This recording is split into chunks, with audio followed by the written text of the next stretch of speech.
Сәлем достар, менің каналыма қош келдіңіздер. Мен бүгін сіздерге тұтығу жайлы айтатын боламын. Видеоны бастамас бұрын менің каналыма тіркеліп, лайк басуды ұмытпаңыздар. Достар, жалпы тұтығу жайлы мен бүгін айтамын. Алдыңғы видеоларда мен сіздерге кекештену жайлы толық түсіндірген болатынмын. Және де әртүрлі сұрақтар қойылған екен. Және де осы жерде бірнеше сұрақтарға жауап бере кетсем. Жалпы менің мамандығымды сұраған екенсіздер. Мен жоғары білімді журналист маманымын. Ешқандай логопед немесе психолог емеспін. Сол үшін де сіздерге, егер де осындай тұтығу кемшіліктеріңіз болса, сіздерге арнайы логопед маманына жүгіну керек деп айтып жатырмын. Ал одан кейінгі кезекте сіздер менен білікті мамандарды сұраған екенсіздер.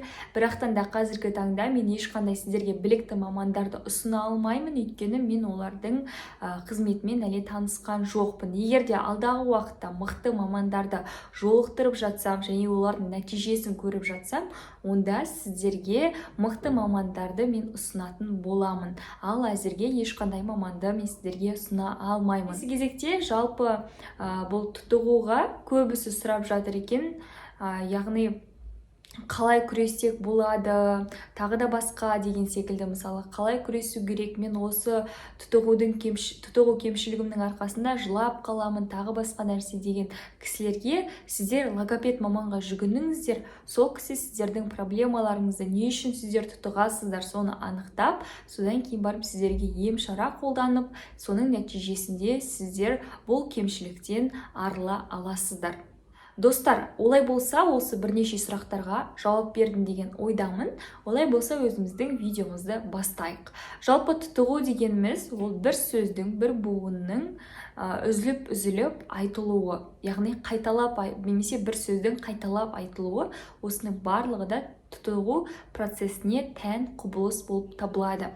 Жалпы балалар неліктен тұтығады дейтін болсақ, олар әртүрлі себептермен болуы мүмкін. Мысалға, біреулер қатты қорқыныштың әсерінен, немесе кейбір балалар тезірек сөйлегісі келеді, яғни тезірек көп нәрсені айтып тастағысы келіп, солай тұтығып қалады. Ал кейбіреулерде бұл үйреншікті жағдай, ал кейбіреулерде бұл кейде болатын жағдай. Бірақтан да бұлардың мән бермей жүре бермей, сіз кейде тұтығатын болсаңыз да, онда сізге логопед маманға жүгініп, не үшін сіз кейде тұтығасыз, соның себебін анықтап, сізге ем шараларды қолдану керек. Және де мен неліктен бұл жайлы айтып жатырмын, өйткені бізде журналистика саласында да дем алуға байланысты түрлі жаттығулар бар. Яғни, сол жаттығулар да сіздің осы кемшіліктен арылуыңызға көмектесуі мүмкін.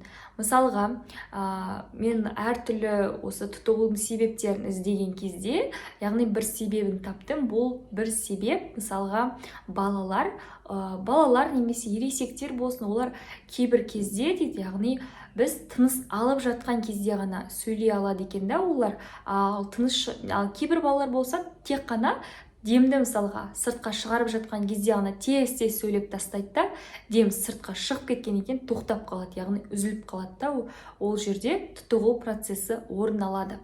Яғни олар дұрыс дем алуды білмейді. Сол себепті олар тек қана дем шығарған кезде сөйлейді, немесе дем ішке алған кезде ғана сөйлеуі мүмкін. Сол үшін сіздерге достар, ең алдымен дұрыс дем алу, яғни дұрыс тыныс алу жаттығуларын үйрену қажет. Ал дұрыс тыныс алу жаттығуларын мен сіздерге алдыңғы видеоларда көрсеткен болатынмын.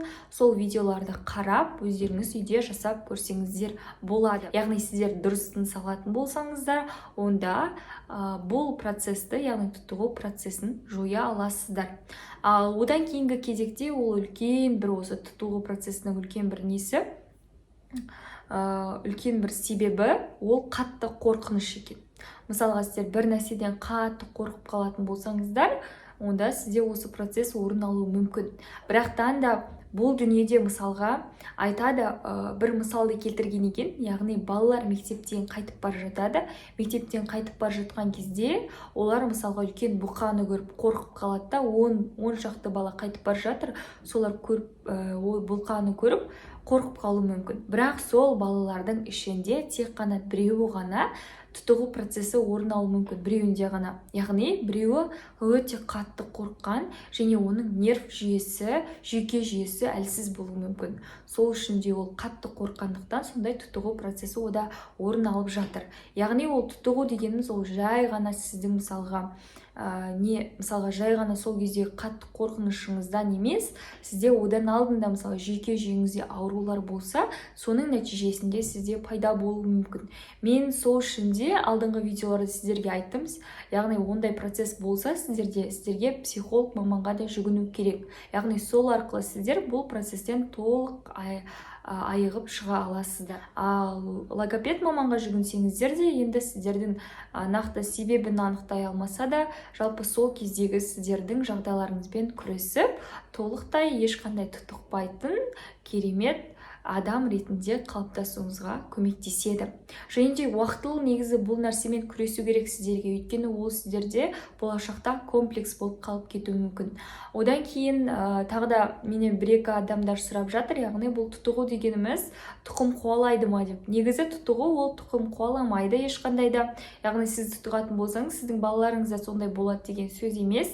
Бірақтан да егер де сіз мысалға өмір бойына солай тұтығып жүретін адам болсаңыз, онда сіздің балаларыңызда сізден еліктеп, яғни сіз солай сөйлегендіктен олар да сөйлеп кетуі мүмкін. Бірақ ол өте сирек кездесетін жағдай. Ал негізінде ол ешқандай да тұқым қуаламайды. Бірақтан да енді өзіңіз үшін бұл процеспен күрескен дұрыс деп ойлаймын, өйткені сіздің өзіңізде комплекс пайда болуы мүмкін. Мысалға қатты сөйлегіңіз келеді, көп адамдармен сөйлескіңіз келеді, бірақтан да осы тұтығудан қорқып, сіз көп адамдармен араласпай қалуыңыз мүмкін. Сол үшін де уақытылы бұл нәрсемен күресе біліңіз. Олай болса, бүгінгі менің видеом аяқталды. Менімен бірге болғандарыңыз үшін сіздерге көп рахмет. Келесі видеода кездескенше аман, сау болыңыздар.